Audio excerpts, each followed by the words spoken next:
দিবা আমার সাহাবীরা। কোন খবর গো নবী? আমার রাসূল বলেন, অন্যের হক তোমরা নষ্ট করবা। বলেন, এইটা সবাই বলতে হবে, অন্যের হক নষ্ট করা যাবে না। কিন্তু এখন চরম বাস্তবতা হলো বর্তমান সমাজে রাসূল যে কয়টা কথা বলছেন এর সম্পূর্ণ উল্টা পাশে আমরা আসিনি। দেখেন, শিরক করবা না, আল্লাহ বলে তোরা শিরক করিস না, কিন্তু আমরা শিরিক করি কি করি না? মাজারে গিয়ে দেখবেন লাইন ধরে সেজদা দেয় নাই? আপনাদের এলাকার মানুষ সব ভালো মানুষ, সব আল্লাহর ওলি, রাবেয়া বসরি, জুনাইদ বাগদাদির মতো বড় বড় ওলি, এগুলো আপনারা দেখেন না।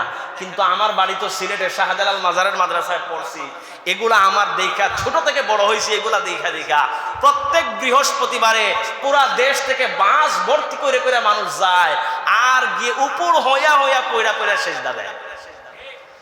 তো সেজদা দেওয়ারা গ্রুপ দেশে আছে না নাই? এগুলো আপনারা হয়তো কম দেখছেন। আর কম দেখবেন কেমনে? আপনাগর ডানে, আপনাগর বামে, সামনে পিছে, যেদিকেই যাই খালি মা যা, আছে না নাই? কথা কয় না, আছে না নাই? কেউ সারসিনা, কেউ এইটা, কেউ ওইটা, কেউ হইটা, কেউ গরম বাবা, কেউ ঠান্ডা বাবা, কেউ তালা বাবা, কেউ কালা বাবা, কেউ লাল বাবা, কত রকমের বাবার সমাচার আমাদের সমাজে আসেনি? আল্লাহ হেফাজত করুক, আমিন বলেন। তো রাসূল 2 নম্বর যে কথাটা বলেছিলেন, অন্যায়ভাবে কাউকে হত্যা করো না।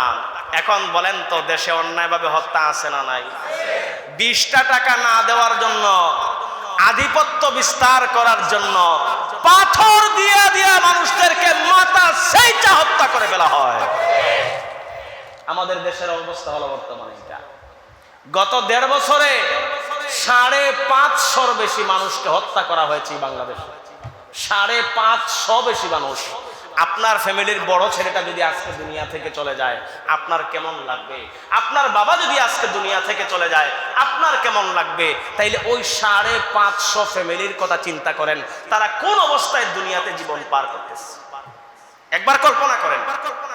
তো আল্লাহ রাসূল যে বলেছিলেন অন্যায়ভাবে কাউকে হত্যা করো না, এই কথাটা বর্তমানে মিলতেছে কি মিলতেছে না? ভাই, 3 নম্বর কথা আমার রাসূল বলেছিলেন, অন্যের সম্পদ গ্রাস করো না। আচ্ছা বলেন, আমাদের দেশে অন্যের সম্পদ দখল করা হয় কি হয় না?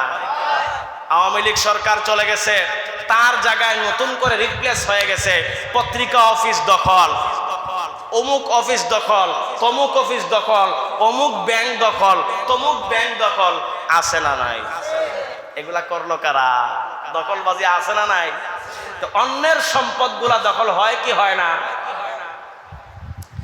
4 নম্বর কথা আমার রাসূল বলেছিলেন, অন্যের হক তোমরা নষ্ট করো না।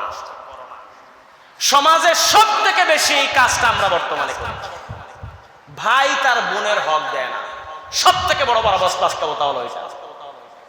আশ্চর্য হয়ে যাবেন আপনি, এটা করে বিয়ের সময় এত টাকা খরচ করে বিয়ে দিছি না, এগুলা শহরে কম কিন্তু গ্রামে বেশি। শহরে জায়গার তো দাম বেশি, এজন্য বোনেরা শিক্ষিত হয়, এরা হেডম দেখায়, কথা কয়ে জায়গা জমি ভাগ লইয়া লয়। কিন্তু গ্রামে এই জিনিসটা খুব বেশি হয়, যেহেতু আমরা গ্রাম থেকে আসা সন্তানেরা এখানে বেশি। আপনারা মন দিয়া শুনেন, ও দোস্ত, আল্লাহ রাসূল সাল্লাল্লাহু আলাইহি ওয়াসাল্লাম বলেন, অন্যের হক নষ্ট কইরা তুমি মনে করছো জান্নাতে চলে যাইবা। তোমার নামাজ, তোমার আমল ঠিকই তোমার আমল নামায় জমা হবে। নামাজ পড়বা, তোমার আমল নামায় তোমার আমল জমা হবে। রোজা রাখবা, তোমার আমল নামায় তোমার আমল জমা হবে। হজ করবা, তোমার আমল নামায় তোমার আমল জমা হবে। যাকাত দিবা, তোমার আমল নামায় তোমার আমল জমা হবে, তোমার সওয়াব জমা হবে। কিন্তু আখিরাতের ময়দানে আল্লাহ রাব্বুল ইজ্জত বলবেন, ও আমার বান্দা, অমুক না তোমার কাছে এই হকটা পায়, সুতরাং তোমার তো কোনো আজকের দিনে টাকা পয়সা দেওয়ার কোনো সুযোগ নাই। তাইলে এক কাজ করো, তোমার সারা জীবনের নামাজের সওয়াবটা দিয়া এই দায়িত্ব থেকে তুমি অব্যাহতি নাও। নাউজুবিল্লাহ কর না। এটা আমার বানায়া বলা কথা না। আসেন একটা হাদিস আপনাদেরকে পড়ে শোনাই। عن أبي هريرة رضي الله عنه قال, হযরত আবু হুরায়রা রাদিয়াল্লাহু আনহু বর্ণনা করেন, আন্না রাসূলুল্লাহি সাল্লাল্লাহু আলাইহি ওয়াসাল্লাম, আল্লাহ রাসূল সাল্লাল্লাহু আলাইহি ওয়াসাল্লাম বলেছেন, আতাদরুনা মিনাল মুফলিস, তোমরা জানো কি সবথেকে বড় নিঃস্ব কারা? সাহাবায়ে আজমাইনদেরকে ডাক দিয়ে আমার নবী বলতেছেন, আতাদরুনা মানিল মুফলিস, তোমরা জানো কি সবথেকে বড় নিঃস্ব কারা, সবথেকে বড় মুফলিস কারা? সাহাবায়ে আজমাইনরা বললেন, কালুল মুফলিসু ফিনা, আমাদের মধ্যে সবথেকে বড় নিঃস্ব হলো সেই মান লা দিরহাম লাহু ওয়ালা মাতাআ, যার কাছে কোনো টাকা পয়সা নাই, কোনো দিরহাম নাই। আল্লাহ রাসূল সাল্লাল্লাহু আলাইহি ওয়াসাল্লাম বললেন, ওরে আমার উম্মতেরা, মুফলিস কে তোমরা আমার কাছ থেকে শোনো। ইন্নাল মুফলিসা মিন উম্মতি, আমার উম্মতদের মধ্যে মুফলিস বা নিঃস্ব হলো ওই ব্যক্তি, মাইয়াতি ইয়াউমাল কিয়ামাতি বিসলাতিন ওয়া সিয়ামিন ওয়া যাকাতিন, কিয়ামতের দিন তার সাথে তার যাকাতের নেক থাকবে, তার সাথে তার রোজার নেক থাকবে, তার সাথে তার নামাজের নেক থাকবে।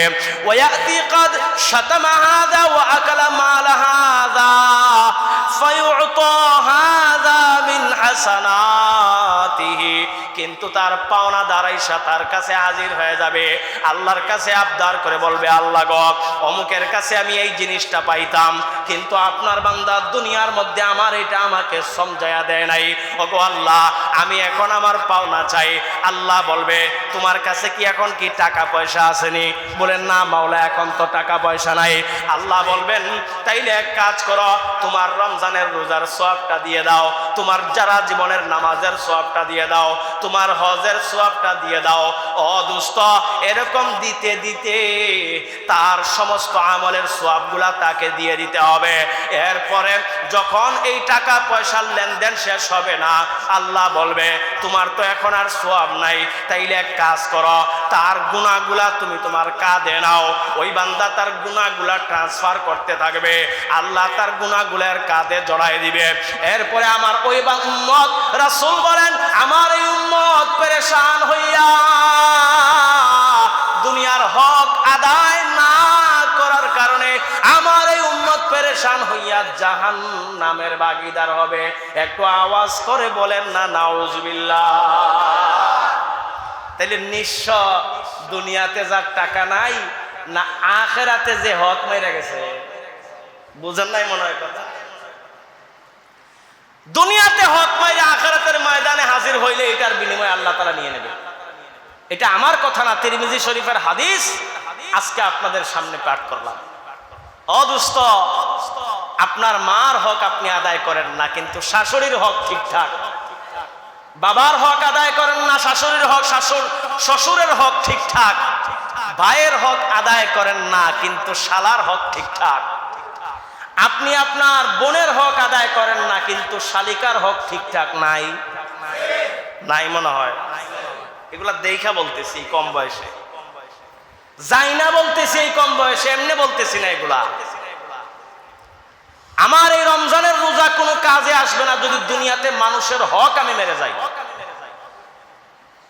আমার এই নামাজের কামাই যেগুলা হইতেছে, এগুলা কোনো কাজে দেবে না যদি দুনিয়াতে মানুষের হক আমি মেরে যাই। ও দোস্ত, আল্লাহর কাছে তো আমাকে জবাব দেয়া লাগবে। কি জবাব দেব বলেন? আমার কাছে আজীব লাগে, আমার কাছে আজীব লাগে। এক মহিলা তার সন্তানের কথা আফসোস করে আমাকে বলতেছে, বাবা, আমার ছেলেটাকে এত কষ্ট করে লেখাপড়া করাইলাম, এখন ঢাকা শহরে থাকে, মাসে 50,000 টাকার উপরে কামাই করে, শ্বশুর বাড়িতে বাজার করে নিয়ে যায়, 6 মাস চলে যায়, 1 বছর চলে যায়, আমাদের কোনো খবর নেই। আরে ওই সন্তান তার পিতা মাতার হক আদায় করে না। যে সন্তান তার পিতা মাতা ভাই বোনের হক আদায় করে না, তার জীবনের নামাজের সওয়াব কি হইব কামাই, রোজার সওয়াবই বা কি হইব কামাই, আর রমজানের হজের সওয়াব কি হইব কামাই। এজন্য মানুষের হকগুলা ঠিক মতো আমরা আদায় করব তো ইনশাআল্লাহ। জোরে কয় না, জোরে কয় না, করব তো ইনশাআল্লাহ। কেমনে আপনারা হক আদায় করবেন দেখেন, এখন 12:53 বাজে, এখনো নিচতলাই ভরে নাই, অথচ 12:30টার সময় এর থেকে বেশি মুসল্লি হওয়ার কথা। এই মানুষগুলা কোথায়? বাড়িতে আছে না? এরা ঘুমাইতেছে। হ্যাঁ, মার্কেট করতে গেছে। হ্যাঁ, অনেকে ডিউটিতে আছে 2-4-5%, এখন তো বিরতি আছে। কিছু যদি ডিউটিতেও থাকে কিন্তু বাকিরা কোথায়? আল্লাহ আপনি আমাদেরকে হেদায়েত দেন, আমিন কন, জোরে আমিন কন, আরো জোরে আমিন কন। দোস্ত, এজন্য আল্লাহর কাছে দোয়া করি আমরা, আল্লাহ তাআলা যেন আমাদেরকে সব রকমের হক, মানুষের হক যা আছে, আল্লাহ যেন সব রকমের হক আমাদেরকে আদায় করার তৌফিক দেয়, আমিন কন। যদি হক আদায় করেন দেখবেন আন্দার রাইতেও আল্লাহ আপনার জন্য বাতি জ্বালাই দেবে। হাদিসুল গার নামে একটা হাদিস আছে মুসলিম শরীফের, হাদিসুল গার, বাবি বাঁধা হয়েছে হাদিসুল গার নামে। তাইলে কত দামি হাদিস চিন্তা করেন। আমার রাসূল একটা হাদিস বর্ণনা করছেন, 3 ব্যক্তি, বনি ইসরাইলের 3 ব্যক্তি, আমার দিকে তাকায়া শুনতেছেন? সবাই বলেন তো কয় ব্যক্তি? এই ঘটনাটা সবাই মন দিয়ে শোনা লাগবে, মন দিয়ে শুনলে কিন্তু মজা পাইবেন। বনি ইসরাইলের 3 ব্যক্তি, এরা 3 বন্ধু সফরে বের হইছে, দেশ ভ্রমণে বের হইছে। সফর করতে করতে মাগরিবের সময় হইছে, মরুভূমির পাশ দিয়ে যাচ্ছে। এমন সময় এমন ধুলি ঝড় শুরু হইছে, এরা দৌড়াইয়া গিয়া এক পাহাড়ের পাদদেশে আশ্রয় নিছে। গিয়ে দেখে এই জায়গার মধ্যে সুন্দর একটা গুহা আছে। ভাবলো এখানে অবশ্যই মরুভূমির ডাকাতরা হয়তো এখানে থাকে, এজন্য সুন্দর একটা গুহা রাখা আছে, সুন্দর সিস্টেম করে রাখা, আমরা এখানে রাতটা কাটাই দিতে পারি। তখন তো একদম ভূমিকম্প শুরু হয়ে গেছে, এমন ভূমিকম্পের সাথে বৃষ্টিও চলে আসছে। তারা এই পাহাড়ের গুহার ভিতরে ঢুকে গেছে 3 বন্ধু। এখন বৃষ্টির তীব্রতা এত বেশি ছিল যে পাহাড়ের উপরে বিশাল এক পাথর ওই বৃষ্টির ধাক্কায় গড়ায়া পইড়া আইসা এই পাহাড়ের মুখ যেটা ছিল, এই গুহার যে মুখ ছিল, এই মুখটা পাথর আইসা বন্ধ করে দিছে। এখন বলেন তো, মুখ যদি বন্ধ হয়ে যায় 3 জন ব্যক্তিকে ভিতরে থইয়া, এটা ভালো হইছে না খারাপ কাজ হইছে? খারাপ কাজ হয়ে গেছে, তাদের জন্য তো বিপদ এটা। তো আল্লাহর বান্দা 3 জন অনেক প্রকার ধাক্কা ধাক্কি কইরাও কোনো কাজ হয় না, কারণ মানুষের ওজন আর কত, মানুষের শক্তি বার কতটুকু আছে, টন কা ওজন পাথর, এটা সরাইব কেমনে?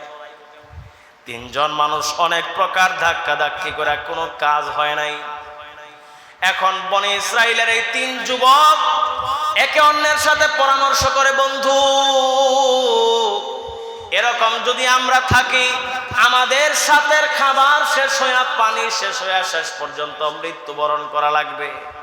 এখন আমরা এক কাজ করি, আমরা আল্লাহর কাছে দোয়া করি। কোন রকম দোয়া করব?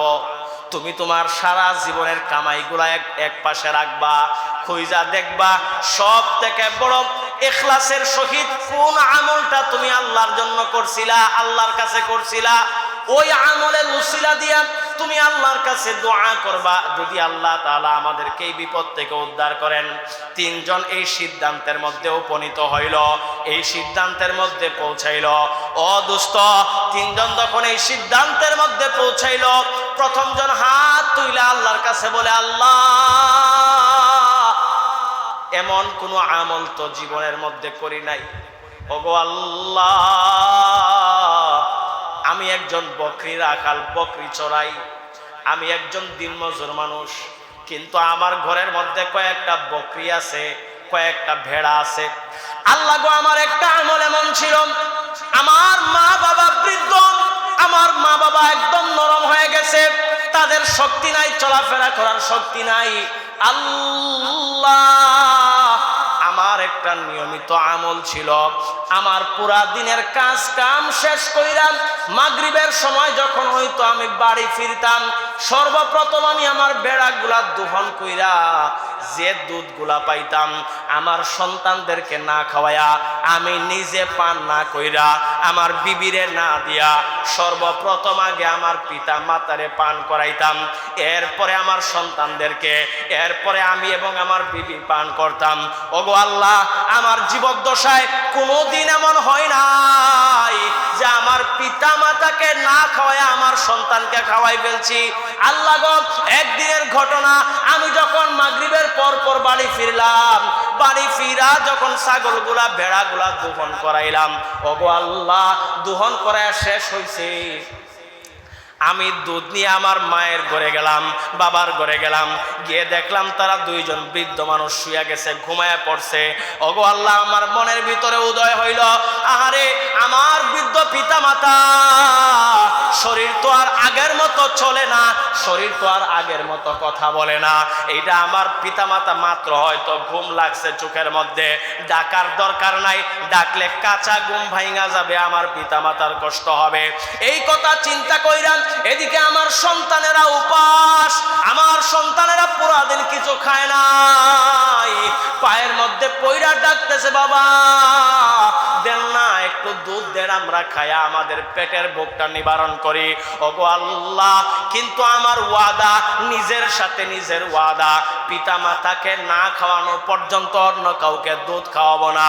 ওগো আল্লাহ, পুরা রাত্র কাইটা গেল, আমার সন্তানেরা আমার সামনে কান্না করতে করতে করতে করতে ঘুমাই গেল, আমি আমার সন্তানদেরকে দুধ দেই নাই।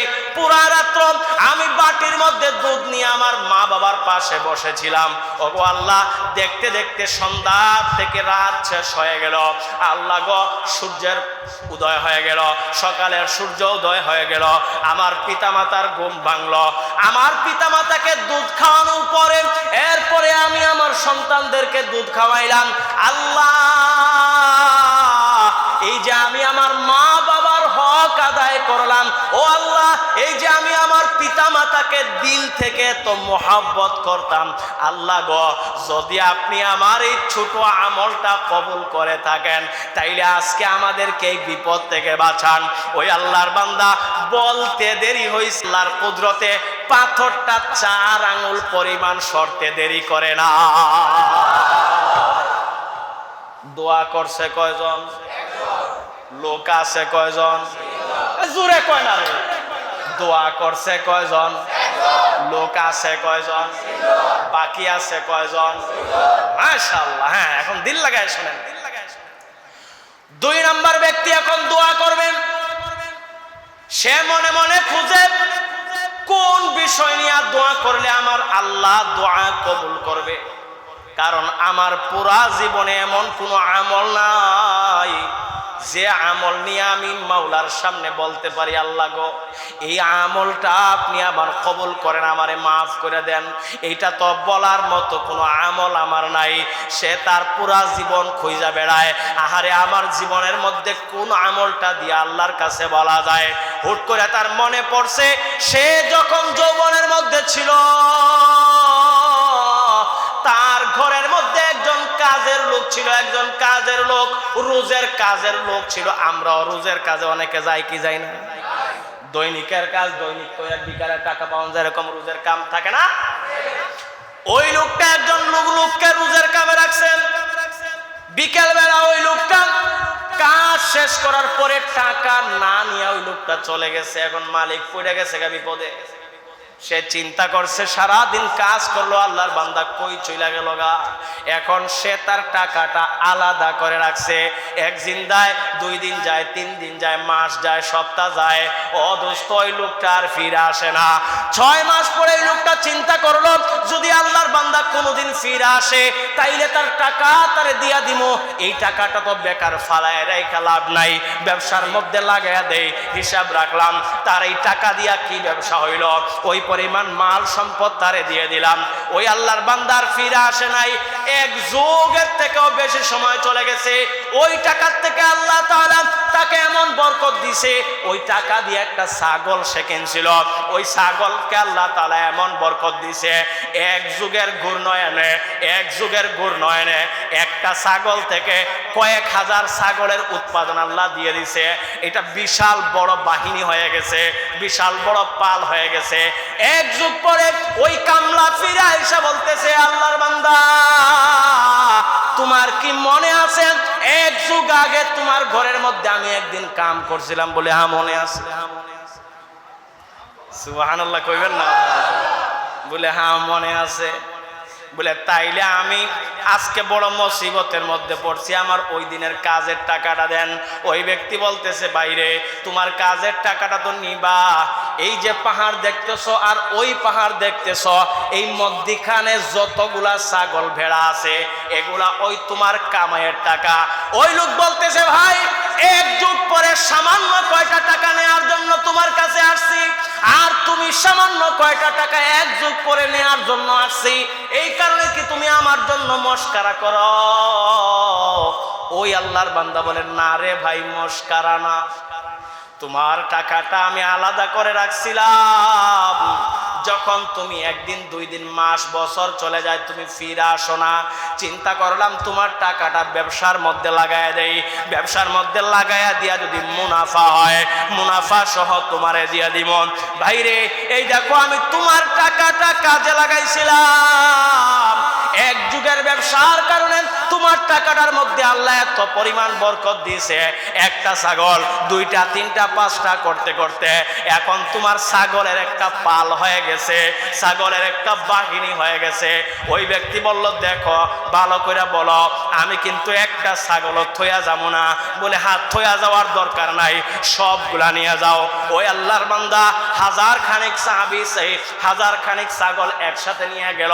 ওই আল্লাহর বান্দা এখন হাত তুলে বলে, মাওলা গো, আমি তো ইচ্ছা করলে এই কথা গোপন কইরা তারে শুধুমাত্র একদিনের রোজ দিয়া দিলে পারতাম, আল্লাহ গো আমার তো সুযোগ ছিল ওই তার টাকা দিয়ে যে মুনাফাগুলা আমি এক যুগে করেছিলাম, মাওলা গো আমি ইচ্ছে করলে এই মুনাফাটা নিচে মাইরা দিতে পারতাম, কিন্তু শুধুমাত্র আপনার ভয়ে ওই মুনাফা আমি মারি নাই, আপনার বান্দার হক নষ্ট করি নাই।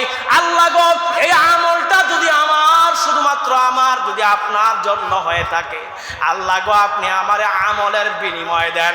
বলতে দেরি আল্লাহ তাআলা পাথরটা আরো 4 আঙুল সরায়া দিতে দেরি করে না। দোয়া করতে শুরু করছিল কয়জন? ভিতরে মানুষ কয়জন? দোয়া করছে কয়জন? জোরে কয় না, দোয়া করছে কয়জন? বাকি আছে কয়জন? এখন যদি ঘটনায় শুনেন যে এই লোকের দোয়া কবুল হয় নাই আর তারা বের হইতে পারে নাই, তাহলে আপনাদের কষ্ট লাগবে কি লাগবে না?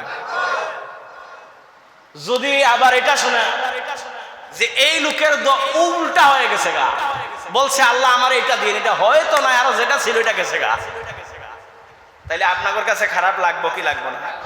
জোরে কয়ে লাগবে কি লাগবে না? তাইলে শেষেরটা বইলা ফেলে কি কন কথা না, তাহলে বাদ দিলাম, সময় হয়ে গেছে। হ্যাঁ শেষেরটা বলে ফেলবো। শেষেরটা যদি শুনতে চান তাইলে আজকে তারিখ কত বলেন? জোরে কন আজকে তারিখ কত? হ্যাঁ রমজান। রমজান কত? রমজান কালকে, সবাই বললেন কালকে, পরের দিন, এর পরের দিন, তাহলে আজকে শুক্র, শনি, রবি, সোম, তাহলে সোমবারে দিনগত রাত্রে, এটার নাম কি? কি রাত? কি রাত আমরা বলি? সবাই জোরে এখন কিসের রাত? শবে কদরের রাত, 27-এর রাত। এই 27-এর রাতে সর্বপ্রথম যে বয়ান শুরু হবে এই 3 নাম্বার ব্যক্তির কথাটা বইলাই শুরু হবে।